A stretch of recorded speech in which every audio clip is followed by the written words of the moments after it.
करने गए हैं, वहां से आप लाइव जुड़ चुके हैं। रजत सर, 10वीं का जो रिजल्ट आया है वो 12वीं से भी ज्यादा चौंकाने वाला है। लगभग हर छात्र पास हुआ है और सर हर बच्चे के 85% से ऊपर निकलने हैं। लगभग 4,500 रिजल्ट खुले हैं।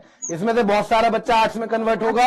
हिस्ट्री को एक बड़े सब्जेक्ट के रूप में देखता है, यूपीएससी को एक बड़े सपने के रूप में देखता है। क्या एडवाइस करना चाहेंगे सर आप?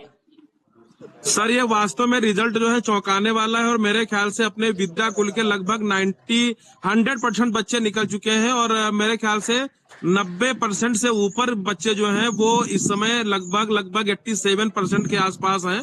हम लोग अभी उसी पे बैठे हुए थे और ये निश्चित ही बहुत ही सुखदायक रिजल्ट है। ये दिखा रहा है कि अब दिल्ली और बिहार की जो दूरी है बहुत कम है। यूपीएससी भवन की दूरी बहुत लगातार कम होती जा रही है और ये बच्चे जो इंटर में कन्वर्ट होंगे तो आप समझ लीजिए कि 80% जो है यूपीएससी के करीब आ चुके होंगे। सर 11th को लेकर क्या एडवाइस करना चाहेंगे?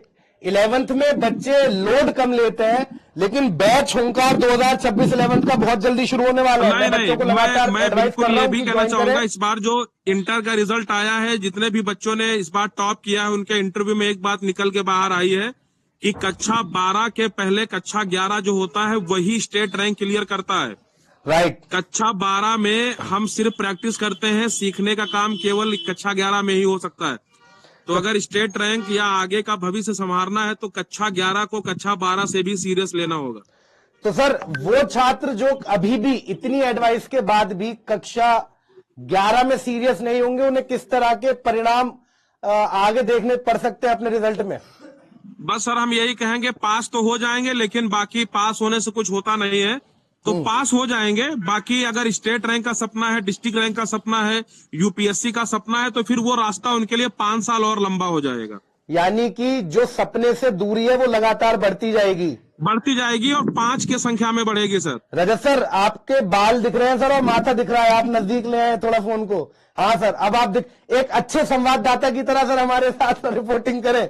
अच्छा रजत सर जी, मैं ये कह रहा हूँ कि जो बच्चे कक्षा 11 को सीरियस नहीं ले रहे हैं तो ये बात अब की से निकल के आई है, क्योंकि मैं बहुत सारे लगभग 4,000 बच्चों से मैं खुद पर्सनली मिला था और मुझे ये क्लियर दिखता है कि अगर कक्षा 11 आप अच्छे से नहीं लेंगे तो आप टॉपर तो नहीं बन पाएंगे, बाकी पास होने का तो पास हो जाएंगे। रही बात यूपीएससी की, तो यूपीएससी की असल में तैयारी ही कक्षा 11 से शुरू होती है।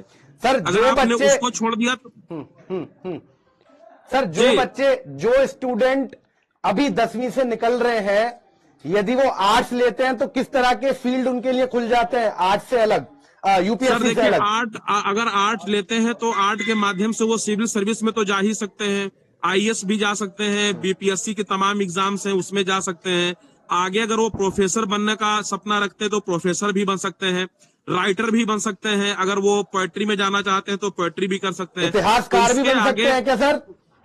जी सर इतिहासकार, हिस्टोरियन भी बन सकते हैं क्या सर? बिल्कुल बन सकते हैं और बहुत अच्छा उसमें स्कोप है इस समय, क्योंकि बहुत सारी आर्कियोलॉजिकल साइट्स पे इतने ज्यादा रिसर्चर की जरूरत पड़ रही है कि हम पूरे नहीं कर पा रहे हैं। तो वहाँ भी एक बहुत अच्छा क्षेत्र है। रजत सर, मैं एक इतिहासकार का आर्टिकल पढ़ रहा था एक दिन न्यूज़पेपर में, उन्होंने बताया कि ये जो समय चल रहा है अगले 100 वर्ष भारतीय खोज के लिए बहुत स्वर्णिम होने वाले हैं। और उन्होंने कहा कि भारत के अंदर जिस तरह से इतिहासकारों की कमी आ रही है या इसमें घटाव आ रहा है, आने वाले 5 वर्षों में संभव है कि विदेशों से यहाँ पे इंपोर्ट करे जाएंगे सर, इंपोर्ट करे जाएंगे हिस्टोरियन। मैं आपको बता रहा हूँ कि मैं कह रहा हूँ कि जो आर्कियोलॉजिकल डिपार्टमेंट है, आप देखिए उसमें हजारों की संख्या में भर्ती निकलती है, लेकिन हमारे पास योग्य कैंडिडेट नहीं होते, इसलिए बैकलॉग चला जाता है, भर्तियां खाली रह जाती हैं। राइट सर, बिल्कुल रह जाती है और हजारों की संख्या में खाली रह जाती है। उसको भरने के लिए भी हमें बहुत योग्य इतिहास के जानकार की जरूरत होगी, जिनके पास रियल नॉलेज हो। तो ये सारी चीजें जो है बहुत स्कोप है इनमें। तो जिस तरीके से आर्ट के बारे में कहा जाता है वो बिल्कुल गलत है।